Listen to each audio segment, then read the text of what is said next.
is this could go any which way for me.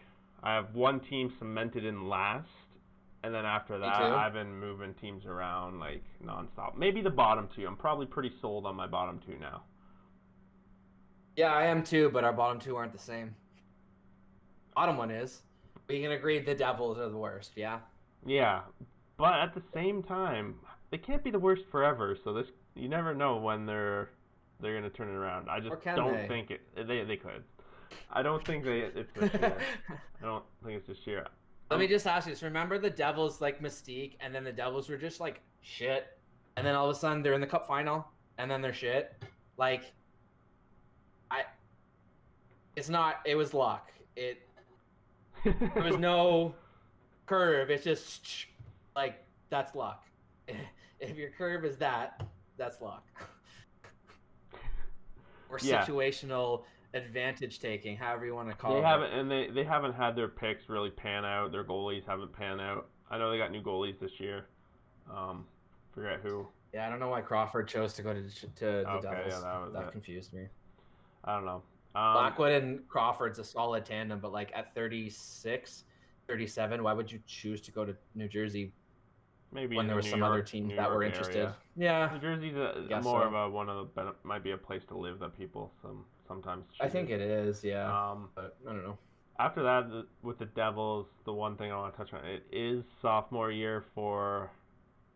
I don't want to call him Quinn Hughes, but for Jack Hughes. Hughes? Yeah, so Jack Hughes, he yeah. he not an impact player last year, but who can really blame him with what was around him? Will he will he ever flourish into that first overall pick that he was destined that he was? That's really the question I have about him. I don't. Not until he gets help. Yeah. Who did Jersey take with their first rounder this year? Do you remember? No. I want to say it was Alexander Holtz. Alexander Holt, yeah. 7th overall. Yeah, so Alexander Holtz is like, he's not really power forward, but he's like a bigger, stronger shooter. I don't want to say a Patrick Laine because Laine's a bit lazy, but like maybe like a Mark Stone kind of guy. Okay. So like bit better shooter. I don't know. I'm struggling to think of a guy off the top of my head, but like he's a good shooting winger, like a good kind of I'll say Patrick Laine type mold, but slightly different kind of finishing pieces on him. So like him on the side with Hughes is pretty solid, and never mind. I'll add the other guy I was going to say to my trade list. We'll come back to that. Okay. So I think they're going to acquire a big name, but we'll get back to that. Who did you have in your second last? I forgot. You sure you want to know? Is it the Pangs? It's the Penguins, isn't it? Oh, Penguins. Oh, geez. Yeah. I do not like the Penguins. No. Even with their top-tier talent at the top. I think it's time to get rid of the GM. I think he's lost his marbles again. He lost his marbles in Carolina, and he was given the reign like 3 years too long, and it set them back. Ran the Hurricanes into the ground. And I'm very fearful that the Penguins get back to where they were in terms of before they got Fleury and Crosby and everything. And like, we all have to remember Crosby is one hit to the head away from potential retirement. Now, so is everyone, but him more so because he's already had 2 severe concussions and neck issues and stuff. So like, not thinking or hoping or whatever that he could get hurt, but like their team to me is just cycling through these wingers that Crosby's manufacturing into players, and they're turning them out. And the GM, I don't think, has the capacity to turn that into assets that help the team. And what proves that more so is how much he gave up for Kasperi Kapanen. Sorry, not Sammy Kapanen. Kasperi Kapanen. Like, I think he played his cards, and I think he lost really, really bad in that trade. And I'm not saying that because I'm a Leafs fan, but I'm saying that because like Kasperi Kapanen proved in Toronto after 10, 11, 12 chances he couldn't play in the top 2 lines. And the way that the lines are constructed in Toronto in the top 2 are completely different. Like in the top line with Matthews, obviously your job is kind of to try and recover the puck, play safe, and support him. Or on the second line, Tavares kind of does that job. So your job is to kind of get in and take shots and get some goals and whatever, and he couldn't fill either role. So and like his main role, his main two skills were his hardness of his shot and his speed. Mm-hmm. But I've watched Kapanen play for the Marlies probably about at least 12 times live as well. He's a huge glass shooter. He's one of those guys that every time he comes flying down on the penalty kill, either wires it top shelf and it looks really nice, or it's off the glass and around, and then it's a 3-on-2 the other way. And yeah, he's fast and he can catch the play as that next guy. But if something happens on that original play and it's in the back of your net, you just hand-fed a 3-on-2 or a 3-on-1 to your opponent. Which has always been Pittsburgh's weakness as a team the past. I don't watch them, so I didn't know that. So yeah. if that's their weakness, and then I think that Pittsburgh's defense has gotten older, slower, worse with the puck, and worse with zone exits. I think there's going to be a lot more time with the puck in the Penguin zone, and I think there's going to be a lot of their scoring is going to be fast break scoring, and going to be stuff off the rush, and I just don't. I said this many times. I'm not a Jarry fan. Yeah, that's where we differ. I like Saros and Bernier more than I do Jarry. So that tells you right there. I like Jarry better than both those guys. I know a lot of people do. I'm not a believer of Jarry. I've watched him in the minors a bunch, and like he's always been pretty solid in the minors. But like to me, he's one of those goalies that like he's a positional guy. So as long as he's in the right position, he makes the saves. But as soon as he starts to swim, or as soon as the defense in front of him gives up premier opportunities, he might not make as many saves, and he might not make the highlight saves. And then at that point, 13, 14 extra goals on the season could be the difference this season of 5 wins. Yeah, and just to be perfectly clear, like I could easily just be blindsided by Penguins bias here. Like a lot of people I talk to that aren't Penguins fans are fans of Jarry, and like for me, I put him on my do not draft list. And he's a keeper. I do not like him. Like I said, I like Saros better. I like Bernier better. There's probably about 20 goalies I like better than him. So that's fair. If not 25. So All right, and do you want to talk about my second worst team? I think that I have tattooed in here. I don't know. I might have changed it from when I sent it to you, so I'm going to go out and say maybe it's Boston. Okay. I don't think I think kind of what you're saying with the Penguins, they've been walking this fine line for so long. They've been winning for so long. They're on this downward trajectory. They've been up here for years and years and years. And they're just running out of assets themselves. They have their one killer line, and after that, for me, it falls off steeply and quickly across all lines, defense pairings. Yeah, that's my take. I disagree with the forwards. Defense, I agree. I like their forwards. Okay. Yeah, I think that their forwards should get a bit more respect. Not getting it here. Not getting it here. Vancouver, remember. We're Vancouver fans over here. Touche, and I'm also a Leaf fan, so like I hate the Bruins, but yeah, everybody hates the Bruins. So I don't know. Maybe I'm trying to throw them some bad mojo, trying to give it to them. Maybe it's because I can't draft Marchand in the next couple days. Maybe it's all these things intertwined. But I'm hoping for a Boston early exit this year. So I got them second bottom. You're probably going to be right on that because I made a bet with Nick last year, and a lot of my bets are right. They're just in the wrong year. So like a lot of stuff that I make predictions and bets on are often true just a year later, a year after. And I made a bet with Nick that the Bruins were going to miss the playoffs last year. And he's like, you're crazy. I'm like, no, I don't think it'll be close. Yeah, and I'm not high on their goalies. Like Rask is kind of a question mark with how it all went down last season for me. Mentality-wise, yeah. Yeah, and like they do have a solid backup when he's sharing, but like getting older. Yeah. So I don't know. I think this is finally the year. Defense is shit. It's kind of like Detroit, how they had that long ass run for so long, and everything good comes to an end eventually. And I feel like this is the time for Boston. It's kind of like a short season. Maybe use it as an advantage. Close the book or whatever. I said from the day that they signed Chara, the moment that Chara retires or leaves Boston will be when they take their next. steps. downfall or whatever. Yeah. Yeah. And I think they knew that. And like, to me, looking at their D, there's a clear hole. There's a massive hole on their back end. And one of their prospects who they've been bringing along slowly, but not actually giving great opportunity to, has been all over trade rumors, which to me suggests that they're not a huge fan for him, / they understand maybe it's best he goes to another team and actually gets good minutes. Yeah. And we get a guy that can come in and give us good minutes. So I think that they're going to trade for a defenseman. I don't know which one. The one that seems most logical to me is Oliver Ekman-Larsson. I could also potentially see a reunion with Calgary and Noah Hannafin. All right, put that on the Those trade the list that I you're see. trying to talk about. All right, Done. so we've touched on 3 teams. Where do you want to like go to the top side of this now? Keep going from the bottom up. So I mean, I think you've kind of it's hard because like with Boston for me, I had a hard time placing them just because of that top line. And like I said, their forwards are pretty solid.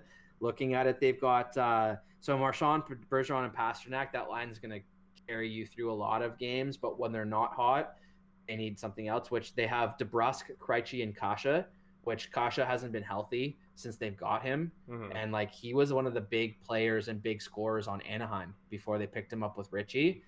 So like I think he's due for a pretty solid rebound. Like I think he's similar to like an Ehlers or an Oshie. Okay. Yeah. Just smaller, like smaller. Yeah, I haven't seen him hit that stride yet of that high, but potential maybe. But then they've got Anders Bjork, who's one of their younger guys who's pretty good, and then Charlie Coyle and Craig Smith. And then their fourth line is Nick Ritchie, who's going to be annoying past Sean Corrali and Chris Wagner. Like their forwards are pretty deep. They've got all their roles filled. Their coach is good at using their role players. They're going to have a solid power play. Tuukka Rask scares me. Just in 2 respects.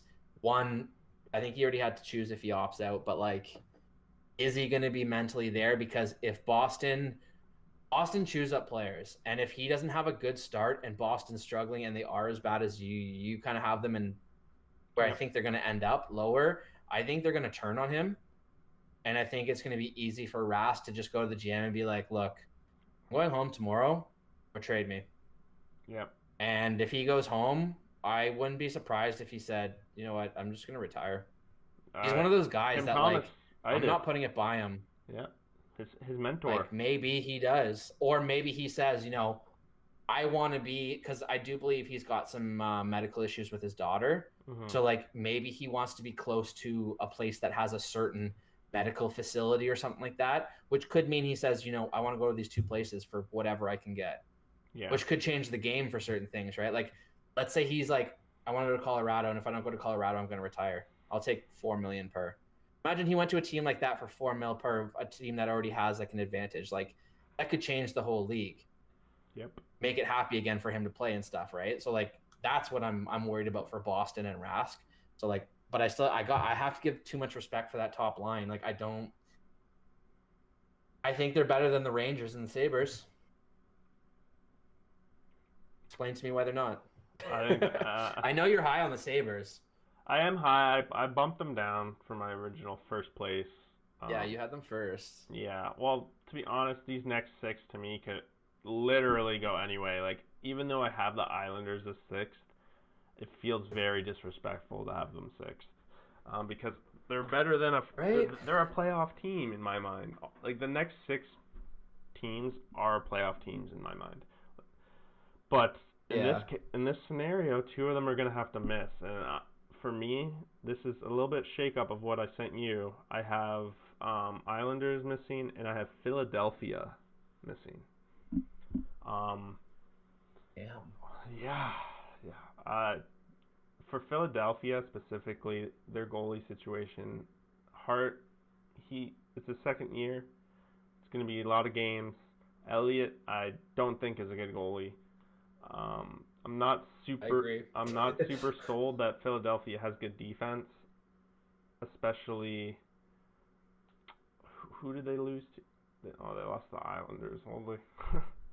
But I don't know. I'm not sold. I don't think the Flyers have that star player.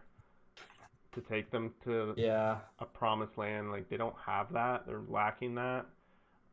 So that's why I Yeah. would give Buffalo the edge over them. I think goalie wise, it's a wash. Uh, I know you're thinking I'm crazy, but Not really. I don't put a lot of weight into Hart.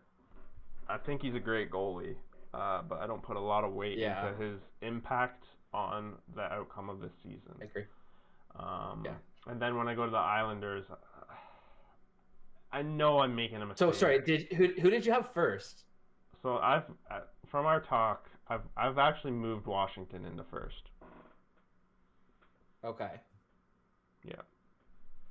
I don't know if that was on this podcast or when we were talking about fantasy, just going over their teams, and their defense and their goalies. Like, I didn't realize when I was researching they actually signed a backup goalie. I thought they were strictly going naked. Well, it's PTO yet, but they're going to. So Craig Anderson's a PTO, but I'm sure they'll sign him. But and then I have the Rangers a second, and I was high on the Rangers late last season too. I said they were going to make the playoffs before COVID hit, right? That was part of my thing. So I think they just get all these free players essentially that are first overall pick. They got their defense. I think is fairly decent and has lots of depth. Yeah. A lot of underrated guys. Still young. Very young, but sometimes that's a bonus when the rest of the team is fairly young. They've upgraded now that they don't have Lundqvist in net. They have two pretty solid goalies that they can count on. At least in the past they have. So I have them as second in the division. Yeah. I struggled, man. I still can't even pick. Like, this is the hardest one, I think. It was the hardest one. Yeah, I agree. Yeah, like for me, Washington 1 is easy. Jersey last is easy. For me, Pittsburgh second last is easy. That's how I felt about Boston. Every time I look at it, I want to negotiate in my head why I like one over the other, because like you've touched on a lot of it. Like Philly, I want to say Philly's last year had a lot to do with Lindblom. And oftentimes when something happens, somebody dies, somebody, gets a disease or gets cancer, somebody, something happens like that. It brings people together, right? And like, how much more powerful was the team last year just because of the bondness or whatever you want to call it, that you can't really, like, isn't tangible, but it was there. Like, I mean, all these teams you see go on cup runs, how many times do you see them come out the next year and they're just flat? They just don't have the same magic. And Niskanen retired. Everything I hear from him, he was one of the big defensemen back when Washington was like a monster every year. And he was in Dallas when Dallas was good. And he just seems to me like one of those underrated, almost like Francois Beauchemin, just one of those guys who he never plays in the top pairing, but he's always that like monster on the second pairing that's just a rock. And I don't know. I can't pick who's going to be, because there's clear holes on each one. Like, I love what you said about the Rangers. Like, the Rangers are definitely the team that's projecting the best. That's part of I just what don't was gifted to them, Yeah. I can't pick. And like for Buffalo, their biggest concern is going to be goalie. I know they have a lot banked on Allmark. They've been thinking he's going to be their goalie for a number of years now. But why haven't they been playing him then? They kind of do what we talk about over other podcasts, how they're switching to this 2-goalie system, right? Hutton is like he is what he is. Maybe they were a lame excuse. Yeah, I don't know. Maybe this is the year they finally do. As far as I'm concerned, if you believe in the guy in last year or the beginning of last year when Hutton was garbage, and you still tried to make sure Hutton got in the net, like, I can appreciate and understand that you're trying to make sure that Hutton just doesn't sit on the bench, go cold, and rot away. I can totally understand that and appreciate that. But like, I don't know. Yeah, I don't know. So that's the biggest question mark when it comes to Buffalo for me, and I think that's a pretty clear. It's all good. One. Pittsburgh, I'm much higher on Jari than you. I think Pittsburgh's defense is stronger than you think it is. with Marino, he's really stepped up for them last year, and I think he's going to keep going forward for them. Mhm. I think Pittsburgh's depth on forward is on can potentially be unmatched in this division. See, where I struggle Well, the maybe most is that I Washington. find the NHL more so now is a league that's like it's not about the top players. Like it is, but it's more about The the depth, third yeah. and fourth lines. That's where the difference Mhm. is made, especially over an 82 game season. But now that we're all shortened and compact, none of us really know how that's going to impact a lot of stuff, which is also why I'm struggling. But like, I don't know. I mean, I guess we're going to have to conclude this division somehow. I think Yeah, Washington is going to come out of it. I don't think that's it what I really have coming. matters Yeah, who else is in that. I But have it I just don't know. for purposes Pittsburgh versus Washington final. Uh, Okay. just Pittsburgh beating Rangers, Washington beating Buffalo in the first round. All right. I had to pick four just for the record. I'll go Washington, Boston, Islanders, Yikes. Rangers, Sabres, Rangers, Flyers, Sabres, Penguins, Devils. All right. And then I would go, it doesn't matter, Washington coming out. All right. Sounds good.